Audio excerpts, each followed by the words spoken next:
బాగున్నారు అందరూ. రాంగ ఇవాళ సంకట చతుర్థి అని మన మిత్రులు చెప్తే గణేష్ గడ్డ వినాయక దేవాలయానికి వెళ్ళి దండం పెట్టుకొని వచ్చిన. అయితే ఆడ గుళ్ళో దండం పెట్టుకుందాం ఇవాళ సంకట చతుర్థి కదా అనిపోతే చాలా మంది కలిసిండ్రు. అందరూ ఏమంటున్నారంటే అన్న మళ్ళొచ్చేది కేసీఆర్ గవర్నమెంట్, మళ్ళొచ్చేది బీఆర్ఎస్ గవర్నమెంట్ అని ఆ గుళ్ళో లైన్లో నిల్చున్నటువంటి వాళ్ళు, ఆ గుళ్ళో కనబడ్డ అందరూ కూడా మళ్ళా మనదే మనదే మనదే అంటున్నారు. అంటే వినాయకుడి సాక్షిగా మన గణేష్ గడ్డ వినాయక టెంపుల్లో ఈరోజు ప్రజల మాట అది. నేను ముందు పోతాను కూడా అనుకోలే, దగ్గరికి వచ్చినాక మన వాళ్ళు సంకట చతుర్థి అంటే కారాపుకొని ఆ వినాయకుడు దండం పెట్టుకొని వచ్చిన మీ దగ్గరికి. చాలా సంతోషం. గౌరవనీయులు మన సంగారెడ్డి శాసనసభ్యులు, మీ అందరి అభిమాన నాయకుడు మిత్రులు శ్రీ చింతా ప్రభాకర్ గారికి,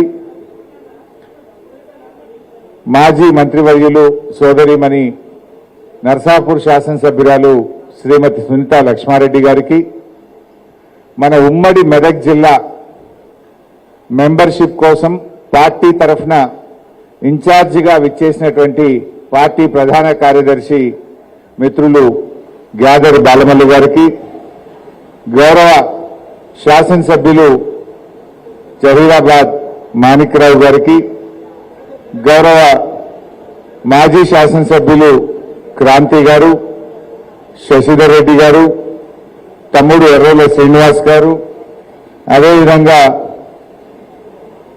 గౌరవనీయులు మామిళ్ళ రాజేందర్ గారు, పట్నం మాణిక్యం గారు, మన డీసీఎంఎస్ చైర్మన్ శివకుమార్ గారు, చంద్రగౌడ్ గారు, విజయేందర్ రెడ్డి గారు, నరారెడ్డి గారు, డాక్టర్ శ్రీహరి యాదవ్ గారు, కాసాల బుచ్చిరెడ్డి గారు, గోవర్ధన్ నాయక్ గారు, శివరాజ్ పాటిల్ గారు, వరలక్ష్మి గారు, నాగరాజ్ గౌడ్ గారు, సునీత మనోహర్ గౌడ్ గారు, కొండలరెడ్డి గారు, చెర్యాల ప్రభాకర్, సరళ పుల్లారెడ్డి, మల్లగౌడ్, వెంకటేశ్వర్లు, చీల మల్లన్న, చక్రపాణి మధుసూదన్ రెడ్డి, విఠల్, గొల్ల ఆంజనేయులు, సుధీర్ రెడ్డి, అమరేందర్ రెడ్డి, సత్యనారాయణ, చాలా పెద్ద లిస్ట్ ఉందేమే, ఏమనుకోకుంది. గౌరవ కౌన్సిలర్లు, మహిళా నాయకులు, మాజీ కౌన్సిలర్లు, ముఖ్యంగా గౌరవ సర్పంచ్లు, మార్కెట్ కమిటీ మాజీ చైర్మన్లు, డైరెక్టర్లు, పిఏసిఎస్ చైర్మన్లు, డైరెక్టర్లు, రైతు బంధు సమితి అధ్యక్షులు, మండల పార్టీ అధ్యక్షులు, గ్రామ శాఖ అధ్యక్షులు, పట్టణ అధ్యక్షులు, వార్డు అధ్యక్షులు, ఉద్యమకారులు, బీఆర్ఎస్ కుటుంబ సభ్యులు అందరికీ పేరు పేరున నా నమస్కారం.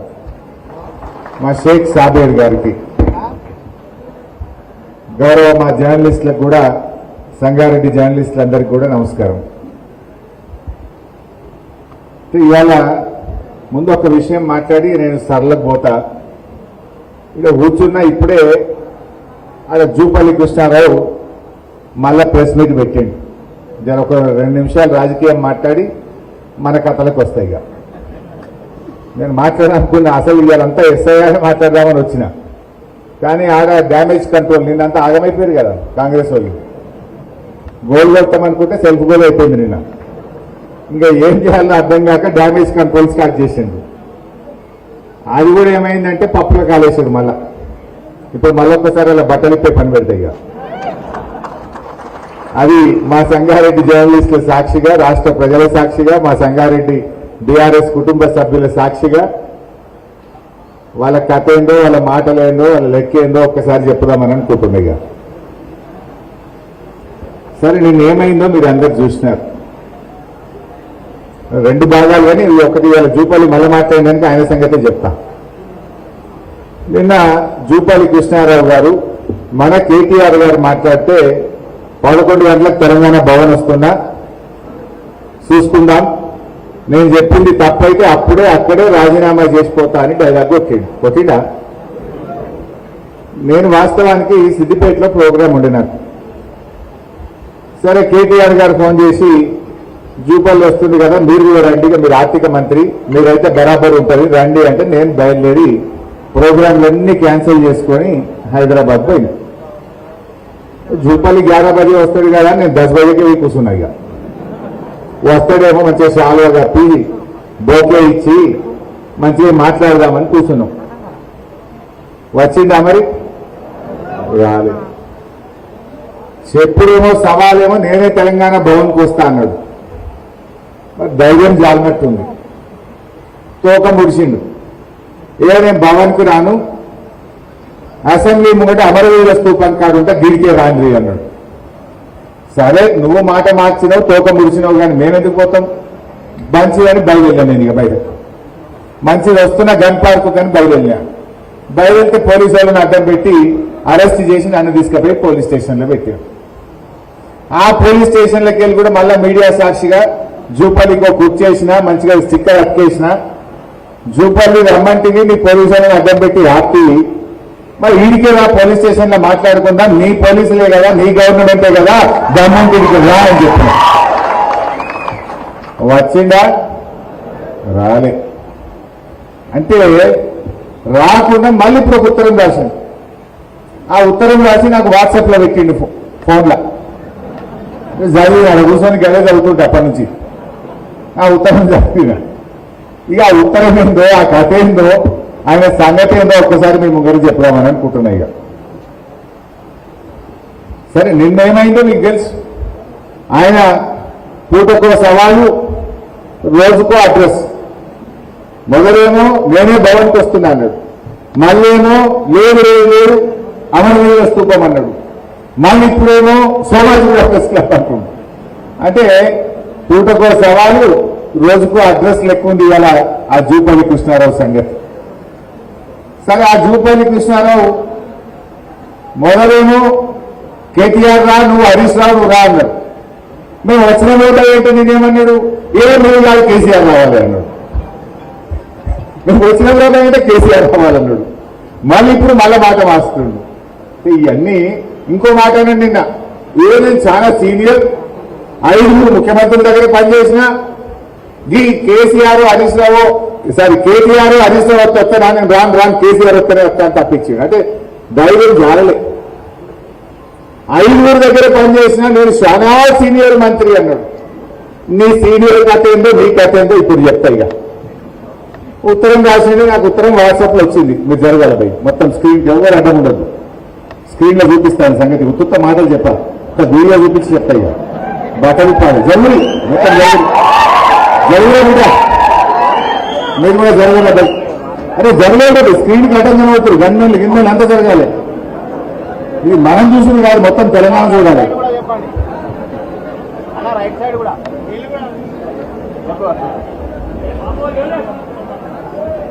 రైట్.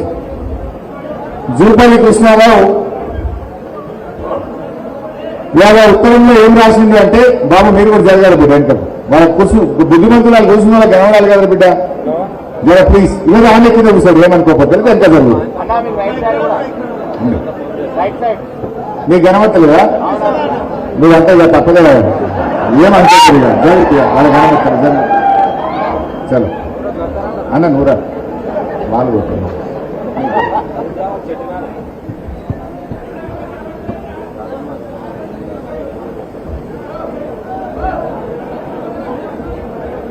రైట్ బిడ్డ, ప్లీజ్ కోఆపరేట్ చేయండి. మంచిగా నాలుగు మనసును తెచ్చుకోండి. నాకు ఉత్తరం రాసింది. ఆ ఉత్తరంలో ఏం చెప్పిందంటే, కాంగ్రెస్ గవర్నమెంట్ వచ్చిన ఇన్ని రోజుల పాటు ఆయన చాలా సీనియర్ మంత్రి, 5 దగ్గర పనిచేసిండు. మొత్తం కాంగ్రెస్ ప్రభుత్వం ఏర్పడిన నాటి నుంచి ఇవాళటి వరకు కాంగ్రెస్ గవర్నమెంట్ చేసిన అప్పు 1,77,058 కోట్లు అని చెప్పిండు. జూపల్లి ఉత్తరం చూపిపోయి నాకు రాసింది ఇవాళ. ఇది జూపల్లి నాకు రాసిన ఉత్తరం. డిసెంబర్ నుంచి 2026 జూన్ వరకు కాంగ్రెస్ ప్రభుత్వం కొత్తగా తీసుకున్న అప్పుల విలువ 1,77,058 కోట్లు మాత్రమే. సరే అదే కాలంలో బీఆర్ఎస్ ప్రభుత్వం చేసిన అప్పులు అసలు కలిపి 2,681 కట్టినాయి అన్నాడు. ఇది జూపల్లి ఉత్తరం, నాకు వాట్సాప్ లో ఉన్న ఉత్తరమే. ఇప్పుడు అది పంపించి స్క్రీన్ మీద పెట్టినా.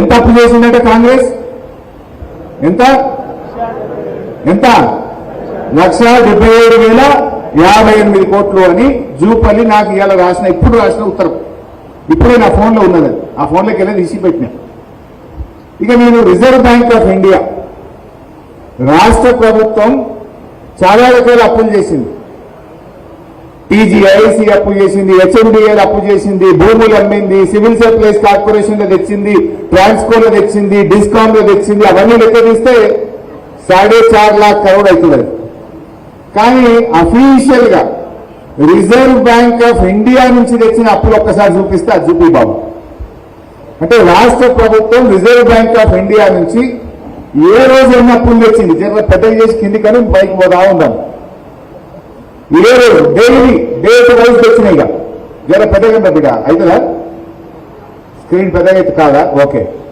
ఫస్ట్ చూడండి December 12, 2023 అంటే కాంగ్రెస్ వచ్చింది December 7, 2023 December 12, 2023 నాడు 500 కోట్లు December 19, 2023 నాడు 500 ఇది పైకనిగా అట్లా ఒక్కొక్క డేట్ మొత్తం తెచ్చుకుంటూ లాస్ట్ అప్ ఎప్పుడు వచ్చింది June 30, 2026 ఇవాళ ఎంత డేటు జూలై 3 తారీఖు లాస్ట్ అప్ ఎప్పుడు తెచ్చిందంటే June 30, 2026 నాడు 2,000 కోట్ల అప్పు తెచ్చిండు అది 175వసారి రిజర్వ్ బ్యాంక్ ఆఫ్ ఇండియాలో తెచ్చిన FRBM అప్పు మొత్తం కూడితే ఎంత ఏమవుతుందా 1,86,067 కోట్లు ఇది నాది కాదు statement reserve bank of India మీరెవ్వరు పోయి గూగుల్లో పెట్టినా తెలంగాణ ప్రభుత్వం తెచ్చిన అప్పు రిజర్వ్ బ్యాంక్ ఆఫ్ ఇండియా ద్వారా FRBM అప్పు ఎంత అని గూగుల్ అడిగినా reserve bank of India website పోయి చూసినా ఎంతుంది అప్పు 1,86,087 కోట్లు మరొకసారి చూపని పెట్టు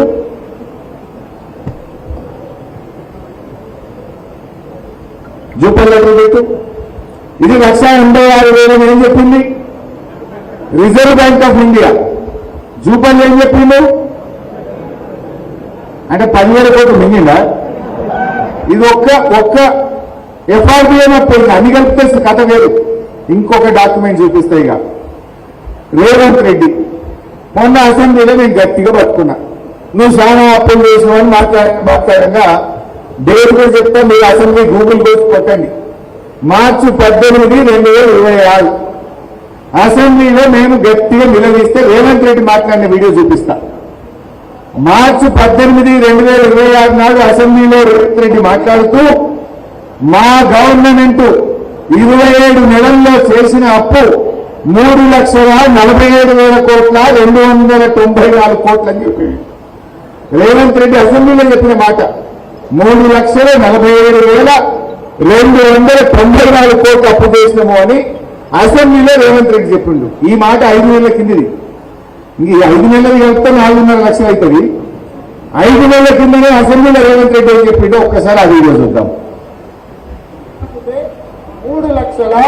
3,47,294 కోట్లు మేము అప్పు చేసినాం అధ్యక్ష ఎప్పటి నుంచి 1/12/2023 నుంచి అధ్యక్ష బాగా సభ్యులంగా వినాలి 28/2/2026 వరకు దాదాపుగా ఈ 27 నెలలలో మేము తెచ్చిన అప్పు 3,47,294 కోట్లు అధ్యక్ష మేము తెచ్చిన అప్పుతో ఇవన్నీ కలిపితే 3,47,294 కోట్లు మేము అప్పు చేసినాం అధ్యక్ష జూపల్లి ఎంత చెప్పింది కదా ఎంత మళ్ళీ చెప్తున్నా జూపల్లి ముఖ్యంగా రేవంత్ రెడ్డి ఏమన్నాడు 3,47,000 అది ఎన్ని రోజులల్లో 27 నెలల గవర్నమెంట్ అంటే ఏ తారీఖు చెప్పిందంటే June 18 నాడు చెప్పిన మాట సారీ March 18 నాడు చెప్పింది ఇవాళ ఎంత డేటు July 3 అంటే ఏప్రిల్ మే జూన్ జూలై 4 నెలలు అయింది కదా ఇంక 4 నెలలు కలిపితే 4.5 లక్షలు అవుతుంది 4 నెలల కిందనే రేవంత్ రెడ్డి 3,47,294 కోట్లు అప్పు చేసినా అని ఎక్కడో చెప్పలే నిండు అసెంబ్లీలో చెప్పిండు మరి జూపల్లి ఏమంటుంది 1,77,058 కోట్లు. ఇప్పుడు ఎవరిని కరెక్టు? రేవంత్ రెడ్డి కరెక్టా? చూపండి కరెక్టా? మీ రిజర్వ్ బ్యాంక్ ఆఫ్ ఇండియా పే 1,86,000 ఉంది. అన్ని కలిపితే 3,47,000 చేసిన అని రేవంత్ రెడ్డి చెప్పిండు. జూపల్లి ఏమన్నాడు అంటే ఇప్పుడు ఎవరు రాజీనామా చేయాలి? ఎవరు చేయాలి రాజీనామా? 13 బిడ్డలైతే పౌరుషం ఉంటే సీను నెత్తులుంటే తక్షణమే రాజీనామా చేస్తారు జూపల్లి.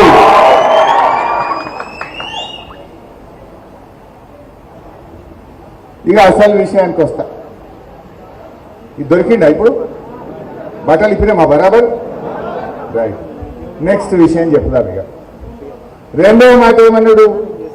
మనం తయారుగా అనుకున్నారు వాళ్ళు ఆడ చెప్తే అర్ధగంటలో బయట పెట్టినాం మనం.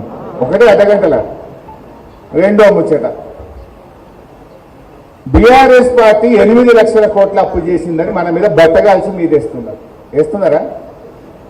అప్పుడేమో అసెంబ్లీ ఎన్నికల ముందు బట్టి విక్రమార్క ఏమన్నాడు? కాంగ్రెస్ పార్టీకి 100 ఏళ్ల చరిత్ర ఉన్నది. అరే గిన్ని గ్యారంటీలు చెప్తున్నారు మీరు. 4,000 పింఛన్ అంటున్నారు, మహిళలకు 2,500 అంటున్నారు, 15,000 రైతు బంధు అంటున్నారు. గింతగానం చెప్తున్నారు. ఎట్లయితే ఈ పైసలు ఉంటాయా అని ఎవరో విలేకరు అడిగాడు. అడిగితే బట్టి గారు ఏమన్నాడు? అరే మాది 100 ఏళ్ల చరిత్ర కాంగ్రెస్ పార్టీని, పైసలు ఎట్లా సంపాదించాలో మాకు తెలుసు, ప్రజలకు ఎట్లా ఇవ్వాలో మాకు తెలుసు అని డైలాగ్ కొట్టినప్పుడు. ఇప్పుడేమంటారు? చెయ్యశాతగాక నడపశాతగాక అబద్ధాలు చెప్పి 8 లక్షల కోట్ల అప్పని తప్పించుకునే ప్రయత్నం చేస్తున్నారు. నేను గీడ మాట్లాడు బీఆర్ఎస్ కార్యకర్తల మధ్య మాట్లాడు కాదు. నిండు అసెంబ్లీలో మిస్టర్ జూపల్లి నువ్వు కాదు, నీ ఆర్థిక మంత్రిని నీ ముఖ్యమంత్రిని కూర్చోబెట్టి అసెంబ్లీ సాక్షిగా మిమ్మల్ని కలిగి పారేసిన. నువ్వేందో చర్చ అంటున్నావు. గీడేమి చర్చ? అసెంబ్లీలో మాట్లాడినా. నిన్ను నీ ముఖ్యమంత్రిని నీ ఉప ముఖ్యమంత్రిని ఆర్థిక మంత్రిని మొత్తం నీ క్యాబినెట్ ను నీ కాంగ్రెస్ పార్టీ ఎమ్మెల్యేలను కూర్చోబెట్టి నిండు అసెంబ్లీలోనే బీఆర్ఎస్ పార్టీ ఎఫ్ఆర్బిఎం కింద కార్పొరేషన్ల కింద అన్ని రకాలుగా రాష్ట్ర ప్రభుత్వం కట్టాల్సిన అప్పు అంత కలిపి 4,17,000 కోట్లు మాత్రమే. తప్పైతే ఇక్కడే చెప్పండి, మాట్లాడదాం, నేను రెడీ అని లెక్కలన్నీ కూడా పూసగుచ్చినట్టు అసెంబ్లీలో చెప్పిన. అసెంబ్లీలో చెప్తే ఒక్కళ్ళు ఎవరే తలకాయలు కిందికేసుకున్నారు. అరే ఇప్పటికన్నా 7 లక్షలు 8 లక్షలని అడ్డగోలు కూతలు బయలుదేరి నేను అసెంబ్లీలో మిమ్మల్ని కూర్చోబెట్టి ఇక్కడనే లెక్క చెప్తున్నా. కార్పొరేషన్ అప్పులు, ప్రభుత్వం తెచ్చిన అప్పులు, రాష్ట్ర ప్రభుత్వం కట్టాల్సిన అన్ని కలిపి 4,17 అని నిండు అసెంబ్లీలో చెప్పిన. ఒకవేళ నా లెక్క తప్పైతే మీదే గవర్నమెంట్, మీకు అధికారులు ఉన్నారు, వాడు ముఖ్యమంత్రి ఉన్నాడు, ఆర్థిక మంత్రి ఉన్నాడు, మేము ప్రతిపక్షంలో ఉన్నాం అని అసెంబ్లీలో లేచి బల్ల బుద్ధి చెప్తే ఒక్కడు మాట్లాడలే. ఒక్కసారి గా వీడియో చూద్దాం. ప్రభుత్వ 10 ఏళ్ల కాలంలో రాష్ట్ర ప్రభుత్వం కట్టే అప్పు మేము చేసింది కేవలం 4,17,000 కోట్లు మాత్రమే, including FRBM loan, Kaleshwaram loan, mission Bhagiratha loan, కార్పొరేషన్లు అప్పు తీసుకొని రాష్ట్ర ప్రభుత్వం కట్టేది కూడా కలుపుకొని 4,17,000 మాత్రమే. దీని మీద ఎప్పుడు ఎక్కడ ఏ టీవీ డిబేట్ కైనా ఎక్కడ బహిరంగ చర్చకైనా ప్రజల మధ్యనైనా శాసనసభలోనైనా ఐఎమ్ రెడీ ఫర్ డిస్కషన్. అధ్యక్ష అధ్యక్ష ఈ పాలన వీళ్ళ 2 ఏళ్ల పాలన, ఈ 2 ఏళ్ల పాలనలో అధ్యక్ష 2025-26లో బడ్జెట్ లో ఏం పెట్టారంటే 67,339 కోట్లు అప్పు తీసుకున్నామని పెట్టారు. అది యాజ్ ఆన్ February 28 పెట్టినారు. బట్ యాజ్ ఆన్ టుడే ఈ రోజుకు 88,840 కోట్లు ఈ ఆర్థిక సంవత్సరంలో ఈ కాంగ్రెస్ ప్రభుత్వం అప్పు చేసింది అధ్యక్ష. అదేవిధంగా అధ్యక్ష మీ లెక్కల ప్రకారం ఈ ఆర్థిక సంవత్సరం ఎఫ్ఆర్బిఎం అప్పులు, కార్పొరేషన్ల ద్వారా చేసిన అప్పులు అన్ని కలిపితే 1,77,794 కోట్లు. ఒక్క ఇయర్ ఇంకా 10 రోజులు ఉంది. ఈ ఒక్క సంవత్సరమే మీరు చేసిన అప్పు 1,77,794 కోట్లు. చాలా ఉన్నది. ఒకటే కాదు 1,77,000. 2 ఏళ్ళ నిండే వరకు రేవంత్ రెడ్డి ఏం చెప్పిండు? 3,47,000 అయింది. ఇప్పుడు లెక్క తీస్తే 4,5 లక్షలు అయింది. మరి జూపాలి ఏమన్నాడు? అరే నువ్వేమో సీనియర్ మంత్రి అంటావు, నా అంత తెలివి ఎవరికి లేదంటావు, నీ గవర్నమెంట్ ఎంత అప్పు చేసిందో కూడా తెలియని చాతగాని మంత్రి నువ్వు. అబద్ధాలు మాత్రమే మాట్లాడే మంత్రి. ఇంకా నువ్వు చర్చ, నీతో మాట. నేను ఉత్తగా మాట్లాడలే కదా, అసెంబ్లీ లెక్క చూపినా, నీ రేవంత్ రెడ్డి చెప్పిన లెక్క చూపినా. ఇంకా ఇంకా మంచి సాక్ష్యం చెప్తా, నీది కాదు నాది కాదు. ఈ రాష్ట్రాలు ఎంత అప్పు చేస్తాయి, ఆ డాక్యుమెంట్ ఉన్నదే, కాగ్ రిపోర్ట్ ఉంటే రెడీ పెట్టుకున్నావు, నేను చెప్పలే నీకు మొదలు. చూడు, రాష్ట్రాలు నువ్వు కాంగ్రెస్ గవర్నమెంట్ చెప్పుడు, బీఆర్ఎస్ చెప్పుడు కాదు, ఈ దేశంలో ఏ రాష్ట్రం ఎంత అప్పు చేసింది, ఎట్లా నడుస్తుంది అనేది CAG, controller and auditor general of India, it is an independent authority. వాళ్ళు మొత్తం లెక్కలు తీస్తారు. Controller and auditor general of India, ఇది కాగ్ అంటారు, షార్ట్ ఫామ్ లో కాగ్ రిపోర్ట్ అంటారు. 2023-24 కాగ్ రిపోర్టు ఇదే కాంగ్రెస్ పార్టీ అసెంబ్లీలో ప్రవేశపెట్టింది.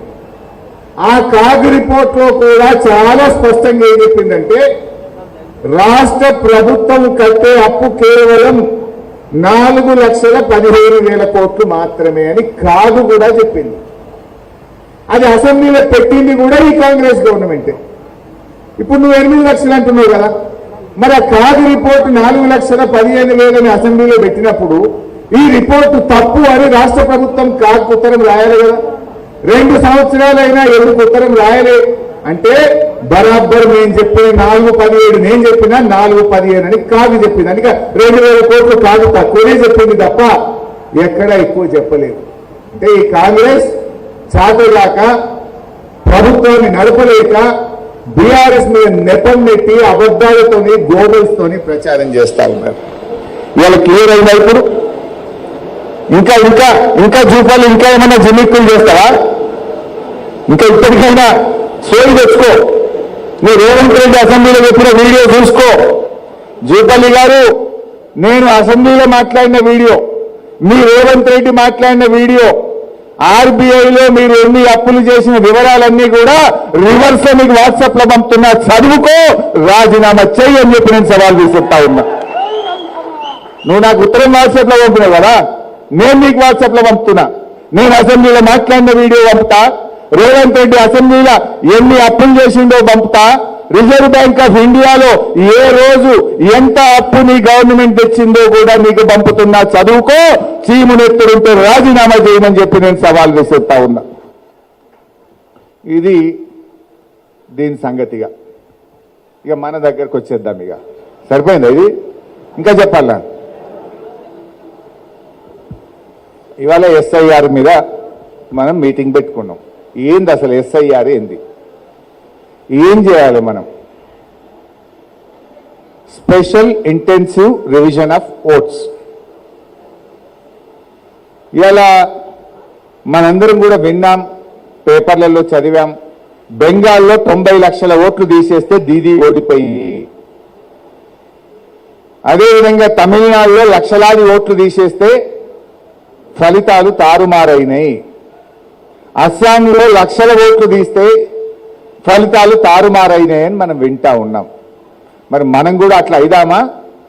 అలర్ట్గా ఉండి, యాక్టివ్గా ఉండి మన బీఆర్ఎస్ పార్టీని బలోపేతం చేసుకుందామా అన్న దానికే ఈ ఎస్ఐఆర్ మీటింగ్. ఏంటి ఎస్ఐఆర్ ఏంది? ఏం భయపడేది కూడా ఏమీ లేదు, సింపుల్. ఇక ఇలాంటి ఎన్యూమరేషన్ ఫామ్లు మీకు ఇంటింటికి ఈ ఎన్యూమరేషన్ ఫామ్లు ఇచ్చారు. ప్రతి ఒక్కరికి 2 ఎన్యూమరేషన్ ఫామ్స్. ఎవరిస్తారు? Booth level officer. Booth level officer అంటే ఎవరు? గ్రామాల్లో అంగన్వాడీ టీచర్, సదాశివపేట, సంగారెడ్డి పట్టణం అయితే మన ఆర్పీలు, మెప్మాలో ఉండేటువంటి ఆర్పీలు ప్రతి ఇంటికి 2 ఫాములు తెచ్చిస్తారు. ఇలా పెద్ద విషయం ఏం లేదు. ఇక్కడ ఎడం వైపు ఒక కాలం ఉంది, కుడివైపు ఒక కాలం ఉంది.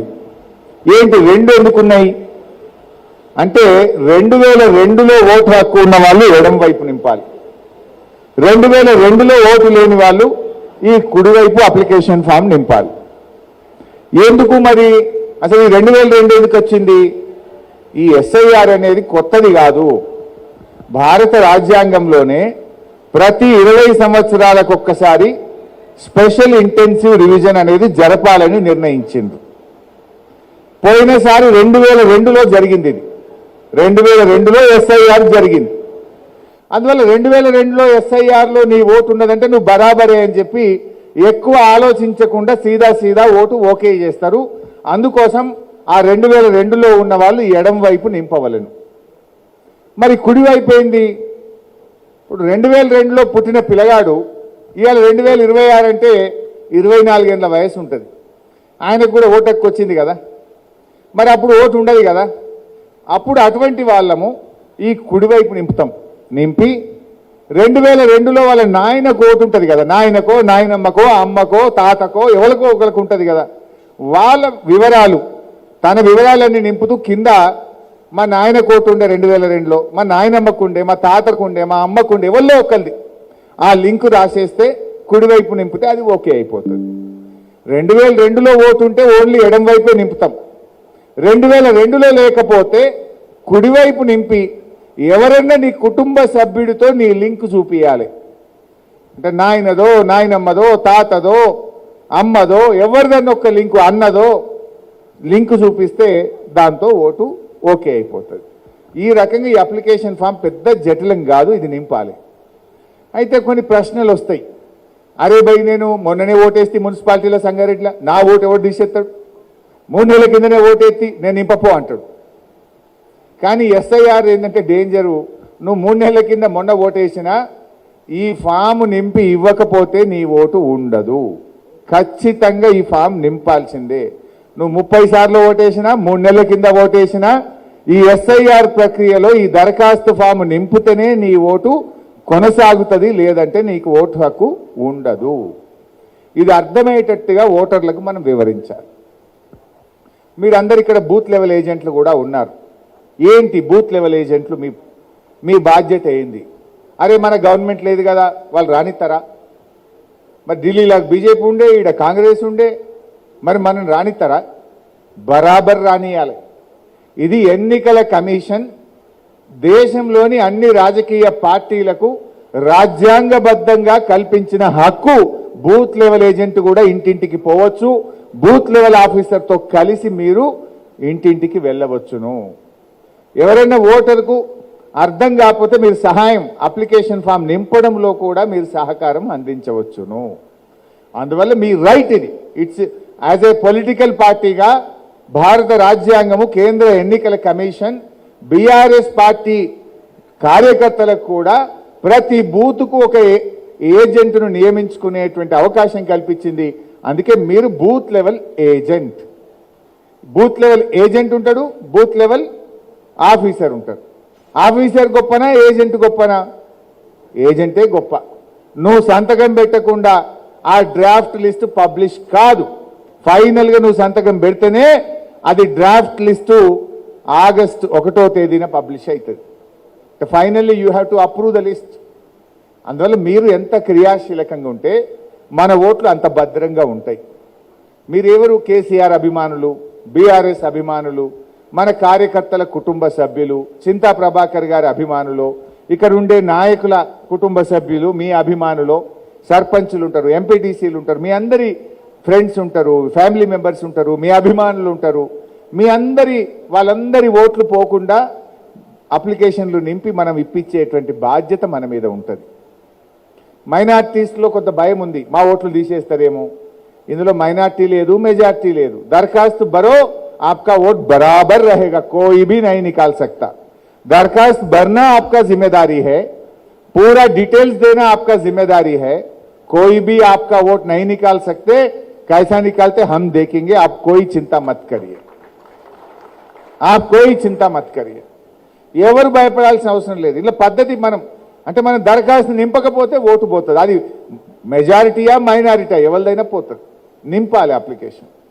మరి అప్లికేషన్ నింపేటప్పుడు సిరిగిపోయింది, అప్లికేషన్ పోయింది, లేదా జిరాక్స్ చేసి నింపుతా అంటే నడవది. ప్రతి అప్లికేషన్ మీద కూడా ఒక కోడ్ ఉంటుంది. అందువల్ల ఇచ్చిన దరఖాస్తే నింపాలి తప్ప ఇది పోయింది నేను పక్కన జిరాక్స్ తెచ్చుకొని దాంట్లో నింపుతా అంటే నడవదు. అది దరఖాస్తులు పోడగొట్టుకోవద్దు, చాలా భద్రంగా ఉంచుకోవాల్సిన అవసరం ఉంటుంది. ఎక్కడన్నా రాసేటప్పుడు తప్పు పోతే కూడా వైట్నర్ పెట్టి తెల్ల ఇంకు పెట్టి దాని మీద మళ్ళీ రాయొచ్చు. రెండు ఉంటాయి కదా, ఒకటి నీ దగ్గర ఉంచుకోవాలి, ఒకటి వాళ్ళకి ఇవ్వాలి. నీ దగ్గరది ఖరాబ్ అయినా వాళ్ళకి రాసేది బరాబర్ రాసి ఇచ్చేస్తే అయిపోతుంది. అంతే తప్ప ఇక ఏదైనా ఎక్సెప్షన్ జనరల్గా మళ్ళీ దరఖాస్తులు ఇయ్యరు.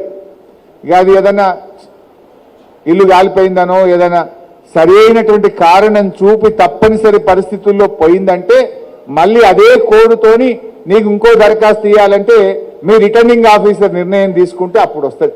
అంత ఈజీగా రాదు. అందువల్ల మీరు దరఖాస్తులు భద్రంగా పెట్టుకోవాలి.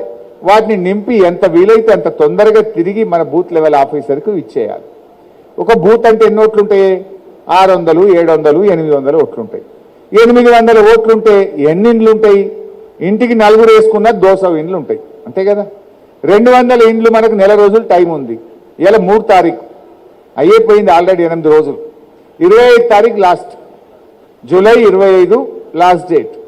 జూలై 25లోగా ఈ అప్లికేషన్లన్నీ నింపి ఇవ్వాలి. మీరేమనుకుంటారు? అరే లగ్గాలు ఉన్నాయి, పెళ్లిళ్ళ సీజన్ ఉంది, మెల్లగా చేద్దాం. ఇవాళ 3 తారీఖు కదా, ఇంకా 22 రోజులు ఉన్నది. మెల్లగా చేద్దాం అంటే లాస్ట్కి ఆగమవుతుంది. జపన చేద్దాం తొందరగా మన పని ఖతం పట్టుకుందాం అన్నట్టు పని చేయాలి తప్ప 25 తారీఖు ఇంకా టైం ఉన్నది అంటే ఆగమవుతుంది. అందువల్ల బూత్ లెవెల్ ఏజెంట్లు, గౌరవ సర్పంచులు, మాజీ సర్పంచులు, మాజీ కౌన్సిలర్లు, సిట్టింగ్ కౌన్సిలర్లు మీరు చొరవ చూపి తొందరగా ఈ అప్లికేషన్లన్నీ నింపి ఇచ్చినట్టయితే మన పార్టీ రేపు బలంగా ఉంటుంది. సపోజ్ మా బుచ్చిరెడ్డి గారు అక్కడ కూర్చున్నారు. నేను సిడిసి చైర్మన్, జిల్లా అధ్యక్షుడిని ఉంటే వెనకట నా ఓటు ఎవరు తీసేస్తారంటే తీసేస్తారు. నువ్వు అప్లికేషన్ నింపకపోతే తీసేస్తారు. ఇప్పుడు బుచ్చిరెడ్డి గారు కూడా ఆయన నింపాలి. ఇప్పుడు ఇంకో బుచ్చిరెడ్డి కొడుకు హైదరాబాద్లో నౌకరీ చేస్తుండే, ఇడు ఉంటలేడు. ఆయనకు కూడా ఓటు వచ్చింది, పెద్దోడు అయింది. మరి ఏం చేయాలి? బుచ్చిరెడ్డి కొడుకు రాకపోతే మరి ఆ ఓటు ఉంటుందా పోతుందా? దీంట్లో ఒక అవకాశం ఉంది. మీ పిల్లలు ఎవరైనా బెంగళూరులోనో, చెన్నైలోనో, ఢిల్లీలోనో, హైదరాబాద్లోనో, దుబాయ్లోనో, అమెరికాలోనో, వేరే దేశంలో, వేరే రాష్ట్రంలో ఉంటే కొడుకు ఏం చేయొచ్చు అంటే ఈ కుడివైపు, ఎడం వైపు కాకుండా కుడివైపు బుచ్చిరెడ్డి గారు ఆయన కొడుకు వివరాలన్నీ నింపి కింద బుచ్చిరెడ్డి సంతకం పెట్టి తండ్రి అని బ్రాకెట్లో రాస్తే కొడుకు ఓటు కూడా టిక్ అయిపోతుంది. అర్థమైందా? సపోజ్ ఒక ఆడామ ఉంది, వాళ్ళ భర్త దుబాయ్లోనో, సౌత్ ఆఫ్రికాలోనో, లండన్లోనో, అమెరికాలోనో ఉద్యోగం చేస్తుండే, ఆమె ఇక్కడ ఉన్నది. ఆమె భర్త వివరాలన్నీ రాసి కింద సంతకం పెట్టి భార్య అంటే భర్త ఓటు కూడా టిక్ అయిపోతుంది. సో అట్ల మనిషి లేకపోయినా ఇంటి యజమాని అంటే ఇంట్లో పెద్దవాళ్ళు, తల్లి కానీ, భర్త కానీ, తండ్రి కానీ, వాళ్ళు వివరాలు రాసి నింపినట్టయితే ఆ ఓటు కూడా ఓకే అయ్యేటువంటి అవకాశం ఉంది. సో ఇట్లా చాలా జాగ్రత్తగా మీరు మంచిగా పనిచేసుకుంటే ఓట్లు ఎక్కడా పోవు. అయితే జనరల్ ఇప్పుడు సంగారెడ్డి ఉన్నది. సంగారెడ్డి ఉంటే ఏమవుతుంది? మొన్నటిదాకా కొండాపూర్లు ఉండే, పిల్లల చదువుల కోసం సంగారెడ్డికి వచ్చింది. కొండాపూర్లో ఓటు ఉన్నది, సంగారెడ్డిలో ఓటు ఉన్నది. మళ్ళీ ఏమైంది? కొడుకు హైటెక్ సిటీలో జాబ్ వచ్చింది, హైదరాబాద్ పోయింది, అక్కడ కూడా ఓటు రాయించుకున్నారు. ఇప్పుడు ఏమైంది? కొండాపూర్లో ఓటు ఉంది, సంగారెడ్డిలో ఓటు ఉంది, హైదరాబాద్లో ఓటు ఉంది. ఇప్పుడు ఎస్ఐఆర్లో ఒక్క దగ్గరనే ఉండాలి. ఆయనని అడుగుతారు, మరి నువ్వు ఎక్కడ ఉంటావు అని కొండాపూర్లో ఉండే బూత్ లెవెల్ ఆఫీసరు ఫోన్ చేసి అడగచ్చు, Sangareddy booth level officer phone చేసి అడుగుతారు, హైదరాబాదు బూత్ లెవెల్ ఆఫీసరు అడుగుతారు. వాళ్ళ ఇష్టం. కొండాపూర్లో రాయించుకుంటా అంటే ఈ 2 ఓట్లు పోతాయి, సంగారెడ్డి పోతుంది, హైదరాబాద్ పోతుంది, ఒక కొండాపూర్లో మిగులుతుంది. లేదు నేను హైదరాబాద్లో ఉన్న ఇన్నే రాసుకుంటా అంటే సంగారెడ్డిలో పోతుంది, కొండాపూర్లో పోతుంది, హైదరాబాద్లో మిగులుతుంది. అంటే ఒక్కొక్కరికి డబుల్ ఓట్లు, త్రిబుల్ ఓట్లు ఉంటాయి. ఇప్పుడు ఈవెన్ సంగారెడ్డిలో మొన్నటిదాకా గణేష్ గడ్డకున్నారు, గణేష్ గడ్డకెళ్ళి ఐబీ ఆఫీస్ పక్కకు వచ్చిండ్రు, ఆడికెళ్ళి కొత్త బస్ స్టాండ్ దగ్గరికి మారిండ్రు, 3 ఇండ్లు కిరాయికి మారిండ్రు. గణేష్ గడ్డలో ఓటు ఉన్నది, కొత్త ఐబీ ఆఫీస్ కాడ ఓటు ఉన్నది, కొత్త బస్ స్టాండ్ కాడ ఓటు ఉన్నది. ఈ ఎస్ఐఆర్లు ఏమవుతుంది? నేను అడుగుతారు, ఆటోమేటిక్గా నువ్వు ఇప్పుడు కొత్త బస్ స్టాండ్ కాడ కిరాయికి ఉన్నావు సంగారెడ్డిలో, అందువల్ల నీ ఓటు ఇక్కడనే రాయించుకొని గణేష్ గడ్డది ఐబీ ఆఫీస్ కాడికి తీసేస్తారు. ఓన్లీ ఈ ఒక్క దగ్గర ఓటు ఉంటుంది. అంటే డబుల్ ఓట్లు, త్రిబుల్ ఓట్లు ఉంటే పోయి ఒక్క ఓటే మిగులుతుంది. ఊర్లో సంగారెడ్డిలో ఉంటే ఊర్లో పోతుంది, సంగారెడ్డిలో మాత్రమే మిగులుతుంది. లేదు నువ్వు ఊళ్ళో ఉంచుకుంటా అంటే సంగారెడ్డిలో తీసేస్తారు, ఊళ్ళో మాత్రమే ఉంటుంది. ఇట్లా ఈ 20 ఏళ్లలో కొంతమంది అటు పట్టణాల్లో ఊర్లలో ఉండడం, పట్టణాల్లో ఇల్లు కాల్ చేసి రెండు ఇండ్లు మూడు ఇండ్లు మారితే మూడు చోట్ల ఓట్లు ఉండడం అనేటువంటిది జరిగింది. ఈ ఎస్ఐఆర్లో ఆ వడపోత చేసి ప్రతి మనిషికి ఓటు హక్కు ఉండాలి, ఒకే ఓటు హక్కు ఉండాలి. ఇప్పుడు కొంతమంది ఆంధ్ర వాళ్ళు ఉన్నారు, ఆంధ్రాలో ఓటు రాసుకున్నారు, సంగారెడ్డిలో రాసిండ్రు. ఇప్పుడు నడవదిగా అయితే ఆంధ్రలోనే పెట్టుకో, లేకపోతే సంగారెడ్డిలోనే పెట్టుకో. ఇప్పుడు కొంతమంది మనకు బీహార్కి వెళ్ళి పనిచేయడానికి వచ్చిండ్రు, పటాన్చెరు ఏరియాలో బాగుంటారు. అయితే బీహార్లో పెట్టుకో, లేకపోతే పటాన్చెరులో పెట్టుకో, ఆడ పెట్టుకుంటా ఈడ పెట్టుకుంటా అంటే నడవదు. ఇది వడబోత కార్యక్రమం అంతే తప్ప ఎవడో ఏరేస్తాడు ఎవడో తీసేస్తాడు అని భయపడాల్సిన అవసరం లేదు. కానీ జాగ్రత్తగా దరఖాస్తులు నింపి ఇవ్వాల్సినటువంటి బాధ్యత మన మీద ఉంది. నింపకపోతే మాత్రం మన ఓట్లు పోయేటువంటి ప్రమాదం ఉంటుంది. అందువల్ల కార్యకర్తలు జాగ్రత్తగా విని ఈ యొక్క ఎస్ఐఆర్ ప్రోగ్రాంలో మనం ఎంత బాధ్యతగా పనిచేస్తే రేపు మనకు రాజకీయంగా అంత మేలు జరుగుతుంది. రేపు జెడ్పీటీసీ ఎంపీటీసీ ఎలక్షన్లు పెట్టమంటున్నారు. ఎవరైనా ఒక 2 ఓట్లతో ఓడిపోతారు. అరే నేను ఈ ఇల్లు రాయించపోతే అప్పుడు ఇది రాయిస్తే గెలిచిపోదు అని తర్వాత బాధపడితే ఏం లాభం? రేపు నీకే నష్టం అవుతుంది. అరే అవి రాసి ఉంటే గ్యారంటీ నాకే పడే ఓట్లు, కానీ నేను ఆ రోజు పట్టించుకోపోతే దరఖాస్తు నింపపోతే 2 ఓట్లతో ఓడిపోతే అని బాధపడితే ఏమొస్తుంది? అందువల్ల ఇప్పుడు మనం జాగ్రత్త పడాలి. ఎవరైతే ఉన్నారో మన పార్టీ అభిమానులు, మన పార్టీ నాయకుల ఓట్లు మిస్ కాకుండా రాసుకునేటువంటి బాధ్యత కార్యకర్తలుగా మనందరి మీద ఉంది. ఈ ఎస్ఐఆర్ నడుస్తుంది కదా, ఇంట్లోనే సభ్యత్వం చేస్తే అంత గజిబిజి అవుతుంది. పార్టీ శ్రేణులు, సర్పంచులు అందరు కూడా ఈ ఎస్ఐఆర్లో యాక్టివ్ ఉన్నారు కనుక కొద్దిగా 4 రోజులు 25 తారీఖు అయిపోగానే మన పార్టీ మెంబర్షిప్ కూడా స్టార్ట్ చేయాలని మనం నిర్ణయం తీసుకున్నాం. ఒకసారి ఎస్ఐఆర్ అయిపోతే మళ్ళీ 25 తారీఖు తర్వాత మెంబర్షిప్ కార్యక్రమము, కొత్త గ్రామ కమిటీలు, వార్డు కమిటీలు, పట్టణ కమిటీలు, మండల కమిటీలు, జిల్లా కమిటీలు అవన్నీ కూడా మనం వేసుకోవడం జరుగుతుంది. ఆ దశలో అందరం కూడా ముందుకు పోదామని చెప్పి నేను మీ అందరికీ మనవి చేస్తా ఉన్నా. సో ఈ ఎస్ఐఆర్ది ఇది మెంబర్షిప్ సంబంధించి అది. మరి ఈరోజు రాష్ట్రంలో ఏం జరుగుతూ ఉంది మీ అందరికీ తెలుసు. ఇలా ముఖ్యంగా బీఆర్ఎస్ హయాంలో మన సంగారెడ్డికి, మన సదాశివపేటకు కేసీఆర్ గారి ఆశీస్సులతో ఎస్డిఎఫ్లో డబ్బులు ఇప్పించినాం. కాంగ్రెస్ వచ్చినాక కొత్తగా వచ్చిందేం లేదు. కేసీఆర్ గారు ఇచ్చిన ఎస్డిఎఫ్ డబ్బులన్నీ వాపసు పోయినటువంటి పరిస్థితి. సంగమేశ్వర బసవేశ్వర ప్రాజెక్టు 4 లక్షల ఎకరాలకు నీళ్లు ఇచ్చే ప్రాజెక్టును ఇలా కాంగ్రెస్ పార్టీ దాన్ని అటకెక్కించింది, బంద్ చేసింది. ఇలా మన నారాయణ ఖేడ్, మన ఆందోళ్, మన జహీరాబాద్, మన సంగారెడ్డి, మన పటాన్చెరు 5 నియోజకవర్గాలను సస్యశ్యామలం చేసేటువంటి బసవేశ్వర సంగమేశ్వరను ఆనాడు కేసీఆర్ గారు రూపొందిస్తే ఇవాళ కాంగ్రెస్ పార్టీ దాన్ని పక్కకు పెట్టి ఈ సంగారెడ్డి జిల్లాకు తీవ్రమైన అన్యాయం చేస్తా ఉంది. రేవంత్ రెడ్డి 2-3 సార్లు వచ్చిండు, జైరాబాద్కి వచ్చిండు, జిల్లాలో తిరిగిండు. ఒక్కనాడు సంగమేశ్వర మాట్లాడాడు, బసవేశ్వర మాట్లాడాడు, ఈ జిల్లా కాంగ్రెస్ ఎమ్మెల్యేలు మాట్లాడారు, జిల్లాలో ఉన్న మంత్రి అసలే మాట్లాడాడు. అంటే ఇవాళ ఎందుకు బంద్ చేసిండ్రు? అంటే మీ నల్లగొండలను లేదా మీకు కమిషన్లు వచ్చే ప్రాజెక్టులకు ఏమో పైసలు ఇస్తారు, మా సంగారెడ్డి జిల్లా, మా వెనుకబడ్డ బార్డర్లో రాష్ట్ర సరిహద్దుల్లో ఉన్నటువంటి మా సంగమేశ్వర బసవేశ్వరకు ఎందుకు నిధులు ఇవ్వరు అని చెప్పి ఇవాళ మా జిల్లా పక్షాన నేను ప్రశ్నిస్తా ఉన్నా. గతంలో కూడా చెప్పాం, సంగమేశ్వర బసవేశ్వరకు నిధులు కేటాయించి యుద్ధ ప్రాతిపదికన పనులు జరపకపోతే పెద్ద ఎత్తున రైతులందరినీ కలుపుకొని పోరాట కార్యక్రమానికి శ్రీకారం చుడతాం. అవసరమైతే బీఆర్ఎస్ నాయకులందరినీ కలుపుకొని ఈ సంగారెడ్డి జిల్లాలో ఒక పాదయాత్ర కార్యక్రమాన్ని కూడా త్వరలో చేపడతామని కూడా మనం చేస్తా ఉన్నా. జిల్లా కాంగ్రెస్ నాయకులారా, మంత్రి గారు మీరు ముఖ్యమంత్రి మెడలు వంచుతారా, ఒప్పిస్తారా, మెప్పిస్తారా?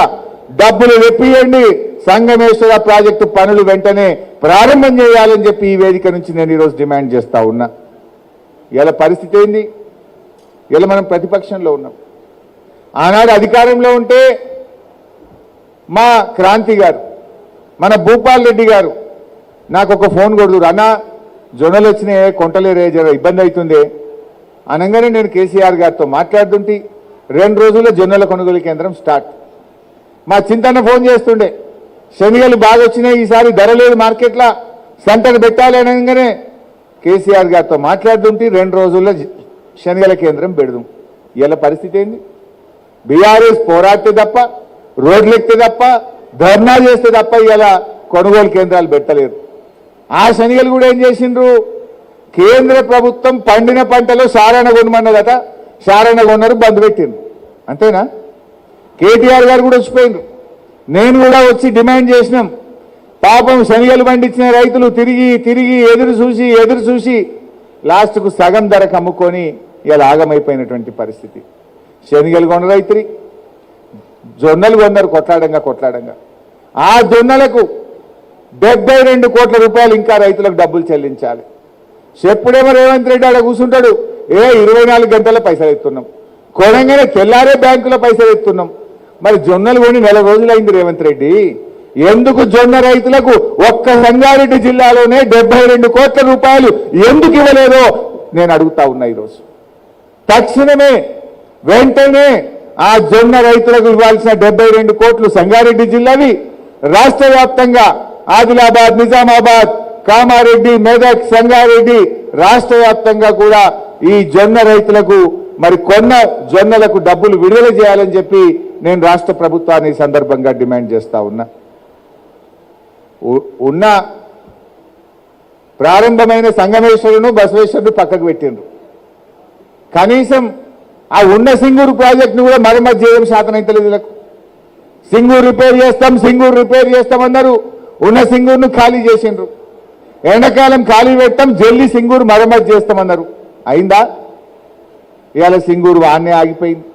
నిజామాబాద్ మంచినీళ్ళకి ఇబ్బంది ఉంది, కామారెడ్డి మంచినీళ్ళకి ఇబ్బంది ఉంది, మెదక్ సంగారెడ్డి జిల్లాకు మంచినీళ్ళకి ఇబ్బంది ఉన్నది, హైదరాబాద్ మంచినీళ్ళకి ఇబ్బంది వస్తున్నది. సింగూరు కాల్ చేసి వర్షాలు పడుతున్నాయి, చారణ మరమ్మతు కూడా కాలే. ఎంత నిర్లక్ష్యంగా పనిచేస్తున్నారు. ఇలా ఎంత ముఖ్యమైన ప్రాజెక్టు సింగూరు, సాగునీరు, త్రాగునీరు, పరిశ్రమలకు నీళ్లు ఇచ్చే గా సింగూరును కూడా మరమ్మతు చేసే సోయి మీకు లేకపాయే, పట్టింపు మీకు లేకపాయే. గిన్ని రోజులైనా ఈ రోజు వరకు ఇలా సింగూరు ప్రాజెక్టు కనీసం మరమ్మతు కూడా నోచుకోనటువంటి పరిస్థితి ఉన్నది.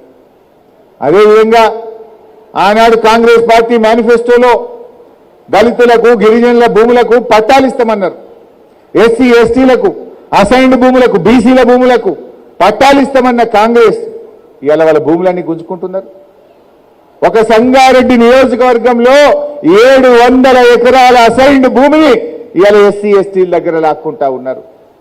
రాష్ట్ర వ్యాప్తంగా రేవంత్ రెడ్డి గారు ఈ 2.5 సంవత్సరాల్లో 50,000 ఎకరాల ఎస్సీ ఎస్టీ భూములు లాక్కున్నాడు. చెప్పిందేమో పట్టాలిస్తామని, చేసిందేమో ఉన్న భూములు గుంజుకుంటా ఉన్నారు. 50,000 ఎకరాలు లాక్కున్నారు. నువ్వు పట్టా భూములతో సమానంగా డబ్బులు ఇస్తున్నావా? మార్కెట్లో ఇదే సంగారెడ్డిలో 3 కోట్లకి ఎకరం ఉన్నది, వాళ్ళకి 70 లక్షలు ఇస్తాం, 40 ఇస్తాం, 50 ఇస్తామని గుంజుకుంటున్నారు. అంటే ఈ రకంగా దళిత గిరిజనులను కూడా మోసం చేస్తూ ఉన్నారు. మా ఉద్యోగులు ఇవాళ వాళ్ళకు 6 డిఏలు పెండింగ్, పిఆర్సీ ముచ్చటనే మాట్లాడతలేరు, రిటైర్డ్ ఉద్యోగులకు బకాయిలు వస్తలేవు, విద్యార్థులకు ఫీజు రియంబర్స్మెంట్ వస్తలేదు, మాటలేమో కోటలు దాటుతాయి. ఇలా ఈ కాంగ్రెస్ గవర్నమెంట్ వచ్చిన తర్వాత మనం ఒక్కసారి ఆలోచిస్తే ఫీజు రియంబర్స్మెంట్ 12,000 కోట్ల రూపాయలు బాకీ పడ్డది, రైతు బంధు కింద 30,000 కోట్ల రూపాయలు బాకీ పడ్డది, ఆరోగ్యశ్రీ బకాయిలు కూడా ఈ రోజు వరకు చెల్లిస్తున్నటువంటి పరిస్థితి లేదు. అవ్వా తాతలకు 4,000 పెన్షన్ అని మోసం చేసిండ్రు, అక్క చెల్లెలకు 2,500 మోసం చేసిండ్రు. ఇవాళ మీరు చెప్పాలి అక్క చెల్లెలకు ఎట్లా ఎస్ఐఆర్ ప్రోగ్రాంలో పోతారు. ఇప్పుడు కాంగ్రెస్ వచ్చి 31 నెలలు అయింది, నెలకు 2,500 అంటే ప్రతి అక్కకు చెల్లెకు 77,500 రూపాయలు రేవంత్ రెడ్డి బాకీ పడ్డాడు. చెప్పింది కదా 1 కోటి మంది మహిళల్ని కోటీశ్వరులు చేస్తా అన్నాడు. నీ కోటీశ్వరుడు సంగతి తర్వాత, నువ్వు ఇస్తారన్న 1,00,000 రూపాయలు అయితే ఇచ్చేసాయి. నెలకు 2,500 ఇస్తే ప్రతి చెల్లె ప్రతి అక్క లక్షాధికారిని అవుతుంది కదా. గదియవే రేవంత్ రెడ్డి. నిన్న మూసి సుందరీకరణకు నిన్న కేబినెట్ ఆమోదం తెలిపింది. పొద్దుగాల పేపర్ చదివితే ఆ కేబినెట్లో కూడా అంత రచ్చ అయిందట. ఏంది రచ్చ? అరే మూసికి నీళ్ళు ఆడికెళ్ళి తెస్తావు, మల్లన్న సాగర్కి వెళ్ళి తెస్తా. మల్లన్న సాగర్ ఎవరు కట్టిండ్రు? కేసీఆర్ కట్టిండ్రు. మల్లన్న సాగర్ ఎక్కడిది? కాళేశ్వరం ప్రాజెక్టులో అంతర్భాగం. అరే నిన్నటిదాకా కాళేశ్వరం కూలిందని మనమేంటివి? మళ్ళీ ఇప్పుడు కాళేశ్వరం నీళ్లు తెచ్చి మూసిలో పోతే సెల్ఫ్ గోల్ కొట్టుకున్నట్టు కాదా బీఆర్ఎస్ నూకుంటారా అని ఒక మంత్రి అడిగిండట.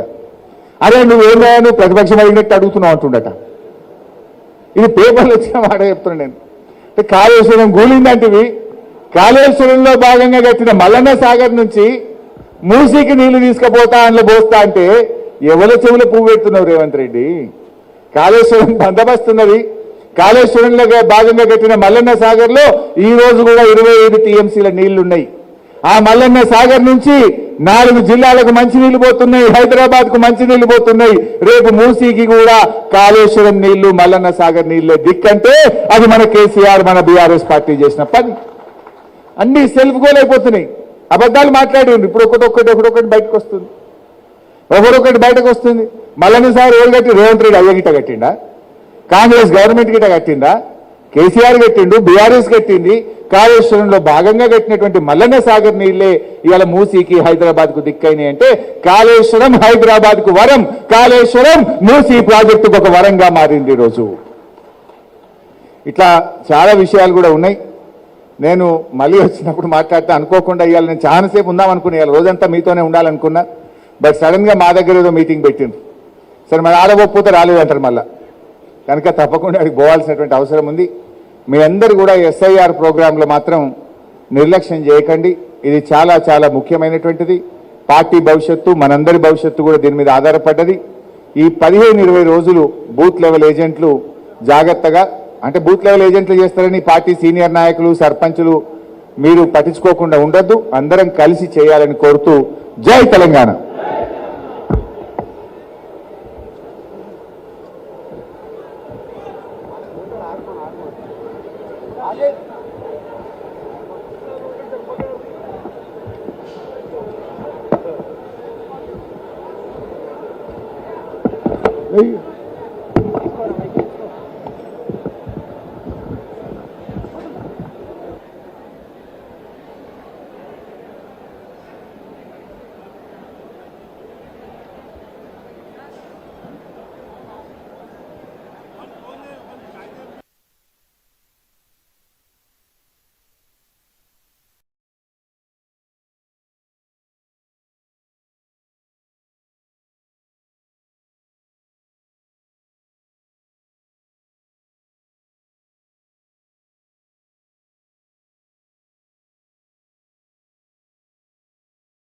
రోజులు బూత్ బాగున్నారు అందరూ. రాంగ ఇవాళ సంకట చతుర్థి అని మన మిత్రులు చెప్తే గణేష్ గడ్డ వినాయక దేవాలయానికి వెళ్ళి దండం పెట్టుకొని వచ్చిన. అయితే ఆడ గుళ్ళో దండం పెట్టుకుందాము ఇవాళ సంకట చతుర్థి కదా అనుకుంటే చాలా మంది కలిసిండు. అందరూ ఏమంటున్నారంటే అన్న మళ్ళీ వచ్చేది కేసీఆర్